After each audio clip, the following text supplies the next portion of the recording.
Hey guys, it's Woody the Unexceptional Gamer, and I'm excited about a new series idea, something that I'm going to be bringing to you once a week. It's called Tactical Tuesday, as you might have gathered by the thumbnail, and here's the concept behind it. It's going to be a lot like my own dissecting series. If you've never seen my dissecting videos, what I do is I take an incredible gameplay, and then I break it down. I pause at moments and show, the decisions that somebody made as they were doing something fantastic. I speed parts up, I slow parts down, and just sort of dissect, how this amazing person does the amazing things that they do, right? And I really like this concept, but it's usually other people's gameplays. Now, with Tactical Tuesday, I may occasionally throw in other people's gameplays, but I think I intend to use a lot of my own. And one of the nice things about using my own gameplays is that it doesn't have to be so complimentary. When I do my dissecting series, I typically focus on the positives, right? Like, I'm not in the business of tearing down other YouTubers, so they give me their very best games, the ones that demonstrate what their gameplay is like when everything goes well,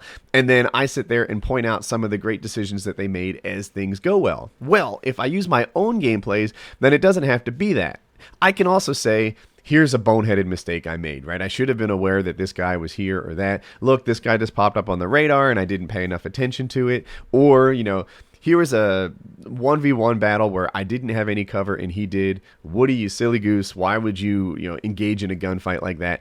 I can do that sort of thing and criticize myself in a way that I would be less apt to criticize, another YouTuber where this is kind of like his a big moment for him where he gets to see things in, it's a dissecting series, right? People like to be featured in that. And I've got another one coming, by the way. I've got a gameplay, but that's a related topic. It's going to be a little bit like an engineering win, but with more editing on the gameplay, so I can speed up and slow down and focus on the teaching opportunities. Now, one of the criticisms I'm worried that I'm going to face is, Woody, you suck, you terrible, you're not going to be able to teach me anything because I am the world's greatest. And maybe that's true if you're the world's greatest, but there are a lot of guys out there who would be interested, and I think that if you watch the series, you'll see that I do have some insight in the game, even if, moment by moment, I don't always execute on it. And by the way, perfect gameplay, like when I did Engineering Win, I didn't find that perfect gameplay made for the best videos, right? People would always submit their stuff and they'd have these, oh, can you break down what I'm doing right and wrong? And then meanwhile, the guys go like 114-3 on headquarters or something like that. And I think to myself, this was just not my favorite game. I don't want to say negative things about anybody, but this was not my favorite game selection. And I talked to Hutch about it. He's like, man, it's hard to choose one that has both outstanding good decisions and kind of poor decisions together, because that's not the kind of thing people submitted to them. People submitted their highlight reels to him. So back on topic, I'm going to use my own stuff so that I can tear it down. Now, the other thing with regards to the whole, Woody, you can't teach me anything because you don't have a 9 KD or an 18 KD or whatever it is that you're looking for. And for that, I bring you this guy. This is Ken Hitchcock, and he is the best coach in the NHL right now. Look at him. Does he look like he'd do very well in the NHL? Does he look like a guy who could get out there and skate with Ovechkin or Crosby or Giroux or Girard? I don't even know how to pronounce the guy from the Flyers. Such a bad fan. But does he look like he could get out there and do that? No, he can't. And he still was coach of the year. I don't know if he was coach of the year recently, not this year, but he is, in my opinion, the top active coach in the NHL. He's outstanding. So yeah, and then as a counter example, there's this other guy. This is Michael Jordan. Michael Jordan is the best basketball player to have ever lived, right? Earth has not seen a better basketball player than him so far. The guy won 6 championships, I think, or 5, something like that. And, no one has matched that since, unless you count coaching championships. So I think he's mostly undeniably the best basketball player to have ever been.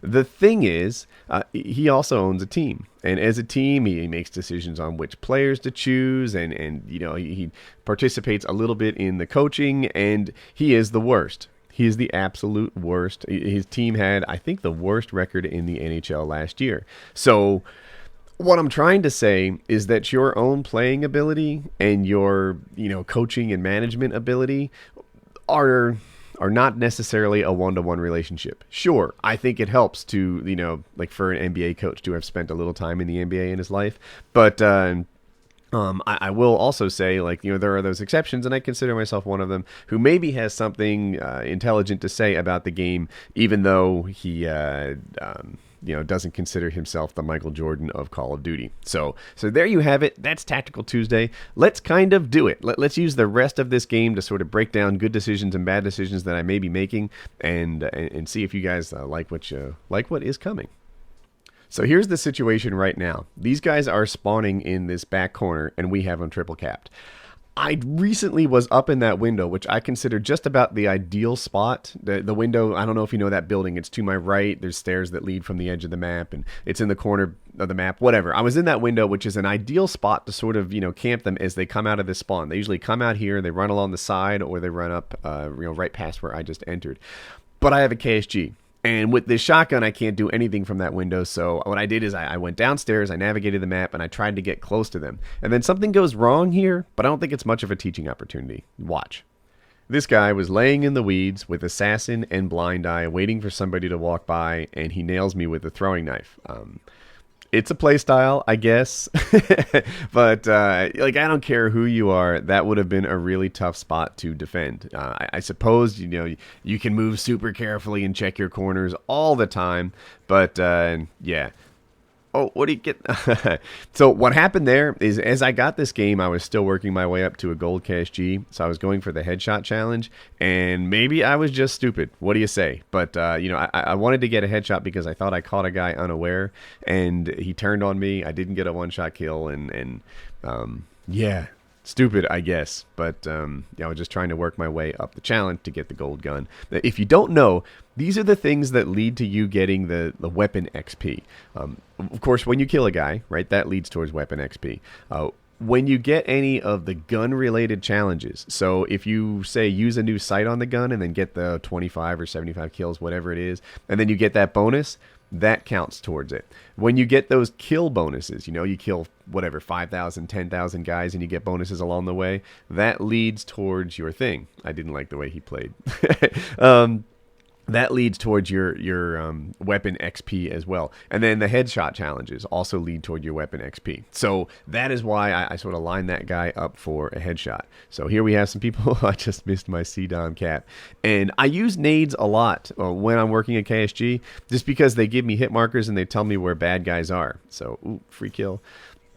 And, you know, using nades and stuns, to me, is one of the key parts of playing well, and it's especially important with pump-action shotgun. The whole key, I think guys know this, to using a shotgun like this is navigating the map right. That's what it's all about. And I think I have kind of a montage moment coming up. We'll see if this is it. Yeah, everyone's dying for me. But, yeah. So when you use a pump-action shotgun, you need to navigate the map properly. That's the whole thing, because you don't have the distance that the other guys do. You need to make sure that all your engagements are close quarters engagement. And that means sticking close to walls and doing that sort of thing. When I enter a new room, I like to lead with a stun. I didn't do that right there, but I think it would have been smart. As a general practice, leading with a stun, just to find out if some guy's in there, is always a good idea. In Call of Duty, it's just so effective to camp, to sit there and wait for somebody to enter the doorway, and you got to lead with a stun and do that. The route I took right there was kind of important, right? So I was leading my way up, dead. I was leading my way up from that building, the one that is just behind me right now. And if I had walked straight to it down the long line of sight, I would have been virtually unarmed with the shotgun. But because I had an opportunity to go around the back, that's a big deal. One of the things I like about using different weapons, whether it be an SMG, a shotgun, an assault rifle, an LMG, etc., is I feel like I learn how to navigate the map with each one of those weapons. If I just use an assault rifle all the time, which might be my temptation sometimes, I think I would never learn, you know, the paths to take that prevent me from being available to shoot during these other lines of sight. So it's a nice idea to vary up your guns just because it makes you a better player. That was one of the things I sort of picked up when I was playing COD 4 and worked all those through. So now we're getting triple capped. Now we've got a bit of a problem, and I'm kind of upset at that sniper who's just not helping. Like, to me, this is a sense of urgency, right? We're being triple capped. Even when we get the one flag, we're still going to be losing to them, you know, every, 5 seconds is it?